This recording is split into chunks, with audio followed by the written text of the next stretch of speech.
Hi all, എല്ലാവർക്കും let's ക്രാക്കിലേക്ക് സ്വാഗതം. നമുക്ക് junior lab assistant model questions part 11 പോകാം. ഓക്കെ, നോക്കാം. Fibrous connective tissue that surrounds each kidney is the dash. Fibrous connective tissue that surrounds each kidney is the dash. ഏതാണ്? Renal capsule ആണ്. എന്താണ് renal capsule? എന്താണ് renal capsule? It is A thin membranous sheath that covers the outer surface of each kidney. എന്താ പറഞ്ഞിരിക്കുന്നത്? നമ്മുടെ ഓരോ കിഡ്നീനെയും എന്താണ് cover ചെയ്തിട്ടുള്ള ഒരു തിൻ മെംബ്രെയിനസ് ഷീത്താണ് റീനൽ ക്യാപ്സ്യൂൾ. റീനൽ ക്യാപ്സ്യൂൾ എന്ന് പറയുന്നത് it is a fibrous connective tissue that surrounds each kidney. Okay, the capsule is composed of tough fibers, chiefly collagen and elastin, that help to support the kidney mass and protect the vital tissue from injury. അപ്പോൾ നമ്മുടെ കിഡ്നീനെ പൊതിഞ്ഞ് സംരക്ഷിക്കുന്ന ഒരു layer ആണ് എന്ത്? Renal capsule എന്ന് പറയുന്നത്. It is a fibrous connective tissue that surrounds each kidney is the renal capsule. Okay, അടുത്തതിലേക്ക് പോവാം. Pisum sativum belongs to the family. Pisum sativum belongs to the family. ഇത് നമ്മൾ +1 +2 പഠിച്ച ഓർമ്മയുണ്ടാവുമല്ലോ അല്ലെ.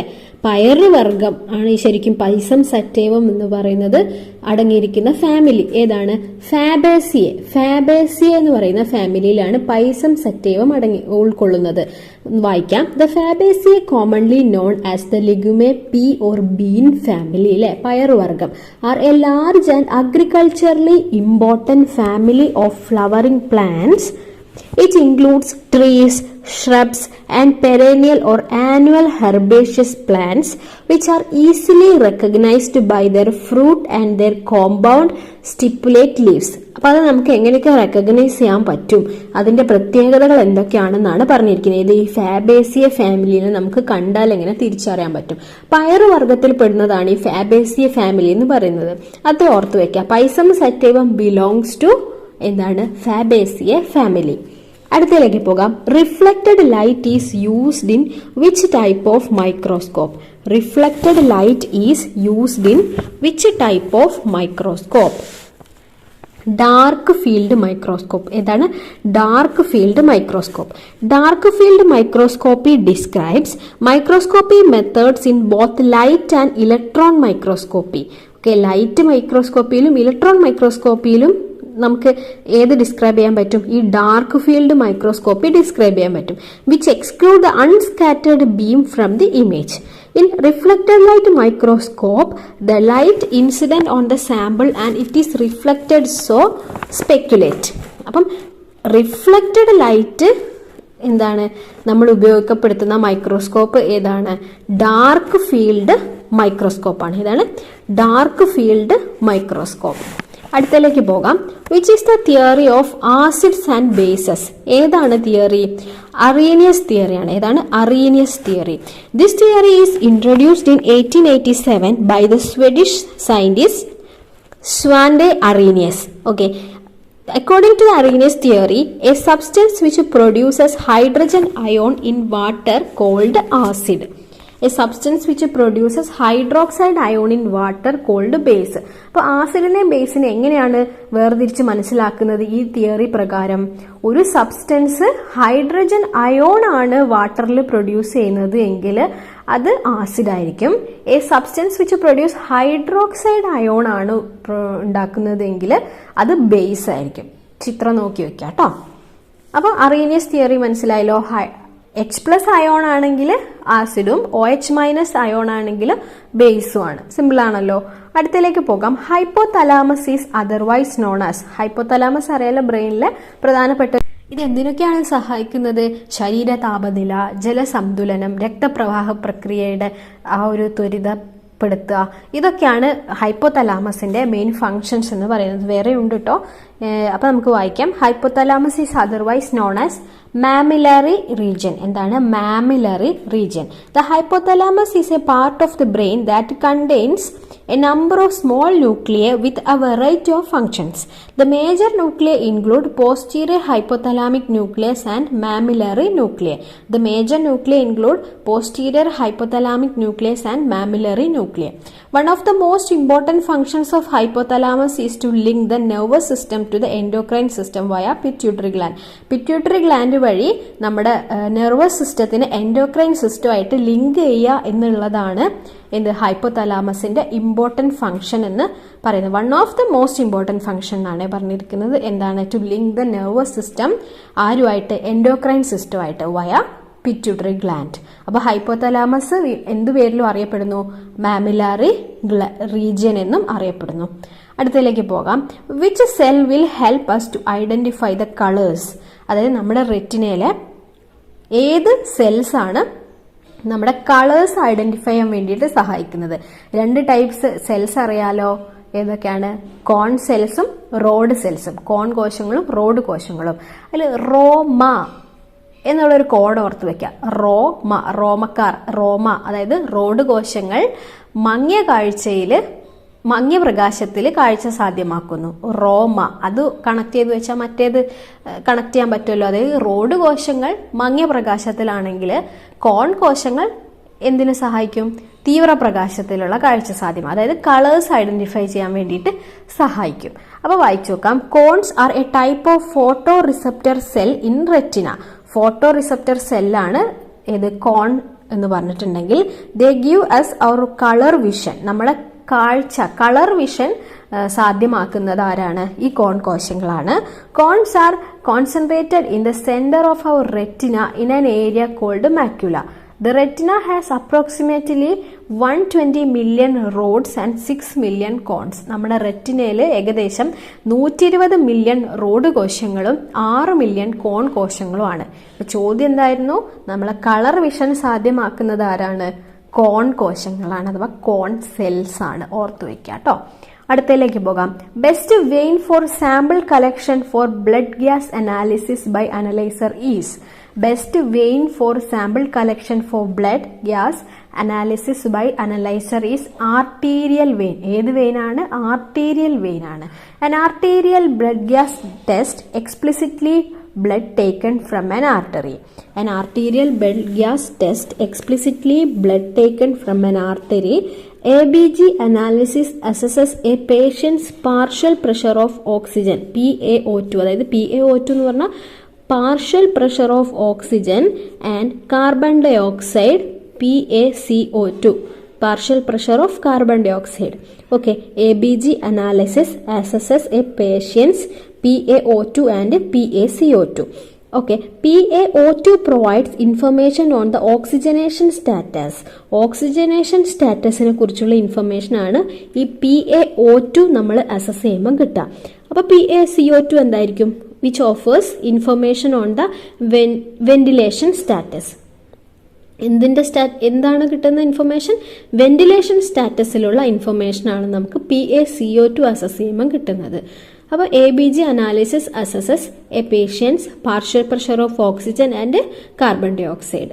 അപ്പോൾ എന്തായിരുന്നു ചോദ്യം?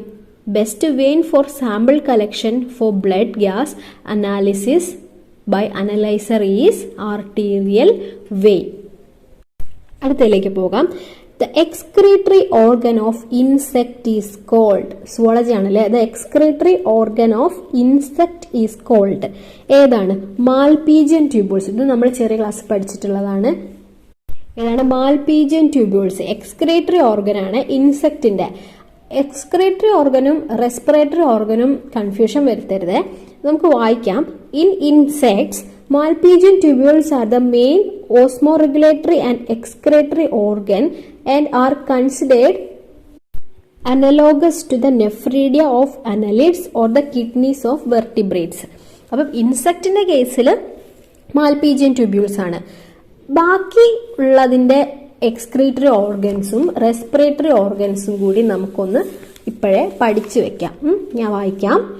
ഇൻസെക്റ്റിന്റെ പറഞ്ഞു. എർത്ത് വേമിൻ്റെത് ഏതാണ്? നെഫ്രീഡിയ ആണ്. ഏതാണ്? നെഫ്രീഡിയ എർത്ത് വേം. പ്രോണിൻ്റെത് ഗ്രീൻ ഗ്ലാൻഡ് ആണ്. പ്രോണിൻ്റെത് green gland. Flatworm flame cells or protonephridia. ഇതാണ് പ്രോട്ടോനെഫ്രീഡിയ. ഇതാണ് ഫ്ലാറ്റ് വേംസിൻ്റെത് വരുന്നത്.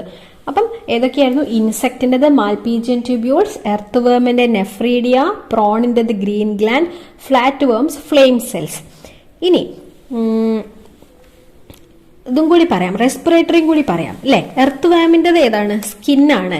ഇൻസെക്റ്റിൻ്റെത് ട്രക്കിയൽ ട്യൂബ്യൂൾസ്, സ്പൈഡറിൻ്റെത് ബുക്ക് ലെങ്സ്, ഫിഷസിൻ്റെത് ഗിൽസ്, ആംഫീബിയൻസിൻ്റെത് ലെങ്സ്, സ്കിന്ന് രണ്ടും വരുന്നുണ്ട്. അപ്പം റെസ്പിറേറ്ററിയും കൂടി പഠിച്ചു പോവാ. എർത്ത് വേമിൻ്റെത് ഏതായിരുന്നു? സ്കിൻ. ഇൻസെക്ട്സിൻ്റെത് ട്രക്കിയൽ ട്യൂബ്യൂൾസ്, സ്പൈഡറിൻ്റെത് ബുക്ക് ലെങ്സ്, ഫിഷസിൻ്റെത് ഗിൽസ്, ആംഫിബിയൻസിൻ്റെത് ലെങ്സ്, സ്കിന്ന്. അറിയാലോ. അപ്പം എക്സ്ക്രീറ്ററിയും പഠിച്ചു, ഒറ്റയടിക്ക് റെസ്പിറേറ്ററിയും നമ്മൾ പഠിച്ചു വെച്ചു. പിന്നെ എക്സ്ക്രീറ്ററി പ്രൊഡക്ട്സ് അറിയാവോ? അതായത് മാമൽസിൻ്റെത് യൂറിയാണ്, ബേർഡ്സ് അഥവാ റെപ്റ്റൈൽസിൻ്റെത് യൂറിക് ആസിഡ് ആണ്, ഫിഷസിൻ്റെത് അമോണിയ ആണ്. അതായത് എക്സ്ക്രീറ്ററി പ്രൊഡക്റ്റ് ആണ് പറയുന്നത്. മാമൽസിൻ്റെത് യൂറിയ, ബേർഡ്സ് അല്ലെങ്കിൽ റെപ്റ്റൈൽസിൻ്റെത് യൂറിക് ആസിഡ്, ഫിഷസിൻ്റെത് ഏതാണ്? അമോണിയ. അപ്പൊ ഇത്രയും കാര്യങ്ങൾ ഇതുമായി ബന്ധപ്പെട്ട് നമ്മൾ ഡിസ്കസ് ചെയ്ത് കഴിഞ്ഞ് അടുത്തതിലേക്ക് പോകാം. If a patient's blood pressure is 150/96 mm of Hg, his pulse pressure is, അതായത് ബ്ലഡ് പ്രഷർ ഏതാണ് നമുക്ക് റേഞ്ച് തന്നിരിക്കുന്നത്? 150/96 ആണ്. അങ്ങനെയാണെങ്കിൽ ആ വ്യക്തിയുടെ പൾസ് പ്രഷർ, അപ്പൊ ആദ്യം പൾസ് പ്രഷർ എന്താണെന്ന് അറിയണം, അതെങ്ങനെയാണ് കാണുന്നത് എന്നറിയണം. ഓക്കെ, എന്താണ് പൾസ് പ്രഷർ എന്ന് പറഞ്ഞിട്ടുണ്ടെങ്കിൽ it is a difference between systolic and diastolic blood pressure. ഏതാണ്? സിസ്റ്റോളിക് ഡയാസ്റ്റോളിക് ബ്ലഡ് പ്രഷർ തമ്മിലുള്ള ഡിഫറൻസ് ആണ് ആക്ച്വലി പൾസ് പ്രഷർ എന്ന് പറഞ്ഞിട്ടുണ്ടെങ്കിൽ. ഇവിടെ പറഞ്ഞിരിക്കുന്നത് എന്താണ്? സിസ്റ്റോളിക് എത്രയാണ്? 150 ആണ്, ഡയാസ്റ്റോളിക് എത്രയാണ്? 96 ആണ്. അപ്പം 150 - 96 ഈസ് ഈക്വൽ ടു 54 ആണ് പൾസ് പ്രഷർ വന്നിട്ടുള്ളത്. The top number systolic minus bottom number diastolic is the pulse pressure. അത് തമ്മിലുള്ള ഡിഫറൻസ് ആണ് പൾസ് പ്രഷർ എന്ന് പറയുന്നത്. It measured in millimeters of Hg. Okay, usually the resting pulse pressure in healthy adults is about 30 to 40 milligram Hg. അതായത് normally ഒരു resting pulse pressure എന്ന് പറയുന്നത് 30 to 40 millimeter Hg ആണ്. നോർമൽ ബ്ലഡ് പ്രഷർ ലെവൽ ഏതാണ്? അറിയാലോ, 120/80 mm Hg ആണ്. 120/80 mm Hg. Okay, നമുക്ക് അടുത്ത ക്വസ്റ്റിലേക്ക് പോകാലോ. അപ്പം പൾസ് പ്രഷർ മനസ്സിലായല്ലോ. അടുത്തത്, the chief pigment associated with photosynthesis is, the chief pigment associated with photosynthesis is chlorophyll A. Okay, വായിക്കാം. Chlorophyll A is a specific form of chlorophyll used in oxygenic photosynthesis. Chlorophyll A എന്താണ്? It is a specific form of chlorophyll used in oxygenic photosynthesis. It absorbs most energy from wavelength of violet, blue and orange red light, and it is a poor absorber of green and near green portions of the spectrum. അപ്പോൾ നമ്മുടെ visible സ്പെക്ട്രത്തിലെ green portions, അതോട് അടുത്തുള്ളതൊന്നും, ആ ഫ്രീക്വൻസിയിലുള്ളതൊന്നും തന്നെ എന്ത് ചെയ്യുന്നില്ല, absorb ചെയ്യുന്നില്ല എന്നല്ല, poor absorber ആണ് എന്നാണ് പറഞ്ഞിരിക്കുന്നത്. അതേസമയം അധികവും ഇത് എവിടെ നിന്നാണ് എനർജി അബ്സോർബ് ചെയ്യുന്നത്? In the range violet, blue and orange red light എനർജിയാണ് ഇത് അബ്സോർബ് ചെയ്യുന്നത്. And it is A poor absorber of green and near green portions of the spectrum. അതുകൊണ്ടാണല്ലോ നമ്മൾ ഇലകൾ പച്ച നിറത്തിൽ കാണുന്നത് അല്ലെ. അപ്പോൾ ക്ലോറോഫിൽ എ ആണ് ശരി ഉത്തരം. Chief pigment associated with photosynthesis is chlorophyll A. അടുത്തത് പോവാം. The staining method which is used to most frequently to stain and count reticulocytes. എന്താണ് the staining method which is used to most frequently to stain and count reticulocytes? Reticulocytes നമ്മൾ already discuss ചെയ്തല്ലോ അല്ലേ. നമുക്ക് നോക്കാം അതെവിടെയായിരുന്നു നമ്മൾ discuss ചെയ്തിട്ടുണ്ടായിരുന്നത്. എനിക്കൊന്ന് part 6 എങ്ങാനായിരിക്കും. എന്താ new methylene blue reagent is used for staining of which blood cells. ഇതായിരുന്നു question. New methylene blue reagent is used for staining of which blood cells. ഏതാണ്? റെട്ടിക്കുലോസൈറ്റ്സ് എന്നായിരുന്നു ആൻസർ. അപ്പൊ അവിടെ നമ്മൾ റെട്ടിക്കുലോസൈറ്റ്സ് എന്താന്നൊക്കെ ഡിസ്കസ് ചെയ്തിട്ടുണ്ടായിരുന്നു. റെട്ടിക്കുലോസൈറ്റ്സ് എന്ന് പറഞ്ഞിട്ടുണ്ടെങ്കിൽ ഇമ്മെച്വർ റെഡ് ബ്ലഡ് സെൽസ് ആണ്. ഇത് ഞാൻ പ്രീവിയസ് ക്വസ്റ്റ്യൻ ഒന്നുകൂടി ഡിസ്കസ് ചെയ്തു എന്നേ ഉള്ളൂ. ഇവിടെ എന്താ പറഞ്ഞിരിക്കുന്നത്? ഇത് കൗണ്ട് ചെയ്യാൻ വേണ്ടിയിട്ട് നമ്മൾ ഉപയോഗിക്കുന്ന സ്റ്റെയിനിങ് മെത്തേഡ് ഏതാണ്? Supravital staining. ഇത് നമ്മൾ പറഞ്ഞിട്ടില്ല. Supravital staining is a method of staining used in microscopy to examine living cells that have been removed from an organism. അപ്പം സുപ്രാവൈറ്റൽ സ്റ്റെയിനിങ് എന്ന് പറഞ്ഞിട്ടുണ്ടെങ്കിൽ എന്താണ്? It is a staining method used in microscopy to examine. എന്ത് examine ചെയ്യാനാണ്? Living cells. അതിന്റെ പ്രത്യേകത എന്താ? That have been removed from an organism.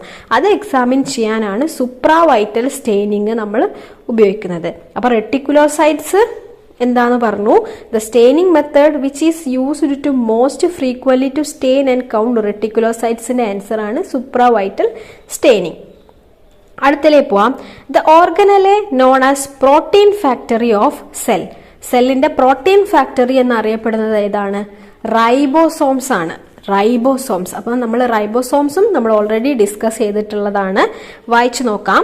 Ribosomes are tiny oval shaped organelle of the cell present both in prokaryotic and eukaryotic organism. അപ്പൊ പ്രോകാരിയോട്സിലും യൂക്കാരിയോട്സിലും ഒരേപോലെ കാണപ്പെടുന്നതാണ് ribosomes എന്ന് പറയുന്നത്. നമ്മൾ 70S prokaryotic and 80S eukaryotic എന്നൊക്കെ പഠിച്ചത് ഓർമ്മയില്ലേ? Okay. They are found both free and attached to the surface of rough endoplasmic reticulum and mitochondria. Ribosomes are known as the protein factory of the cell. അതായിരുന്നല്ലോ നമ്മുടെ question അല്ലേ? Protein factory of cell എന്നറിയപ്പെടുന്ന organelle ആണിത് ribosomes. ഇനി last ക്വസ്റ്റ്യനിലേക്ക് പോകാം. The solution used to fix a pap smear is. Pap smear എന്ന് പറഞ്ഞിട്ടുണ്ടെങ്കിൽ എന്താണ്? പാപ് ടെസ്റ്റ് തന്നെയാണ് അല്ലെ? Pap test. സൈറ്റോ സ്പ്രേ ആണ്. ഏതാണ്? Cyto spray combines a convenient spray dispenser with a polyethylene glycol formulation to enable the rapid high quality fixation of cytology cell spreads. Cytospray covers cell with a tough soluble film that protects cell morphology for microscopic examination. Pap smear എന്ന് പറഞ്ഞിട്ടുണ്ടെങ്കിൽ അറിയാമല്ലോ, it is A screening procedure for cervical cancer അഥവാ Pap test. അതിൽ നമ്മൾ ഉപയോഗിക്കുന്ന solution എന്തിന്? Pap smear fix ചെയ്യാൻ വേണ്ടിയിട്ട്. The solution used to fix a pap smear is cytospray. എന്താണ്? സൈറ്റോസ്പ്രേ. ഓക്കെ. ബാക്കി നമുക്ക് അടുത്ത പാർട്ടിൽ ഡിസ്കസ് ചെയ്യാം. എക്സ്ട്രാ ഒരു പോയിന്റ് ഇവിടെ ഉണ്ട് കേട്ടോ. Dots programme, DOTS. DOTS എന്ന് പറഞ്ഞാൽ എന്താണ്? Directly observed therapy. അതാണ് ഡോട്ട് എന്ന് പറഞ്ഞിട്ടുണ്ടെങ്കിൽ. It is program associated with tuberculosis. Okay. It is for the treatment of tuberculosis. ഏത്? Dot. The national TB program was launched by the government of India in 1962 in the form of district TB centre model involved with BCG vaccination and TB treatment. In 1992, the Indian government established a revised national tuberculosis control program using the directly observed treatment short course DOTS strategy recommended by the World Health Organization WHO. അപ്പോൾ dot programme എന്തുമായി associate ചെയ്തിരിക്കുന്നതാണ്? Tuberculosis. അത്ര ഓർത്തു വയ്ക്കുക.